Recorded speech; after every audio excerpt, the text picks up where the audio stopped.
ఇంట్లో చక్కగా ఆడపిల్లలు ఉంటే ఇలాంటి మగ్గం వర్క్ జడలు ఒక సెట్ మన దగ్గర ఉందనుకోండి, ఎప్పుడు కావాలంటే అప్పుడు వాళ్ళని చక్కగా రెడీ చేయొచ్చు కదా. ఎందుకంటే ఈ రోజుల్లో పువ్వులతో జడ వేయడం ఎవరికి రాదు. సో నేనైతే ఈ మగ్గం వర్క్ జడల్ని మీషో నుంచి తీసుకున్నాను అనమాట. ఈ 2 కాంబోలో నేను తీసుకున్నానండి.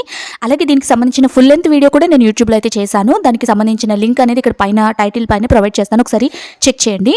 అలాగే దీనికి ముందు ఇంకొక బ్యూటిఫుల్ హెయిర్ యాక్సెసరీ ఐటమ్ గురించి కూడా వీడియో అయితే చేసి పెట్టాను. ఇదిగోండి మా పాపకి పెట్టాను కదా ఆల్రెడీ, అదే అనమాట. చాలా బాగుంటుంది అండ్ దానికి సంబంధించిన లింక్స్ కూడా ప్రొవైడ్ చేస్తాను. ఇప్పుడైతే ఈ మగ్గం వర్క్ జడని ఎలా వేసుకోవాలనేది చూపించేస్తున్నాను. దానికి 2 హుక్స్లు ఉంటాయండి. జస్ట్ ఆ హుక్స్ని మన జడలో వేసేసి అక్కడ వాడు ఇచ్చిన తాళ్ళని జడకి కట్టేసామంటే సరిపోతుంది. అవి సెట్ అయిపోయినట్టే అనమాట, జడ అయితే వేసేసినట్టే. ఇంకా దీనికి సంబంధించిన లింక్స్ కోసం మీరు వీడియోని ఒకసారి పాజ్ చేసి స్క్రీన్ షాట్ తీసుకున్నారంటే స్క్రీన్ పైన ఒక QR కోడ్ కనిపిస్తుంది కదండి. సో దాంతో మీరు మీషో యాప్లో చెక్ చేశారంటే కనుక సెర్చ్ చేస్తే సర్చ్ పై ఇమేజ్ కొట్టారంటే కనుక మీకు లింక్స్ అనేది వచ్చేస్తాయి అనమాట. లేదంటే ఇన్స్టాగ్రామ్లో అయితే లింక్ అని కామెంట్ చేయండి, యూట్యూబ్లో కమ్యూనిటీ పోస్ట్ చెక్ చేయండి.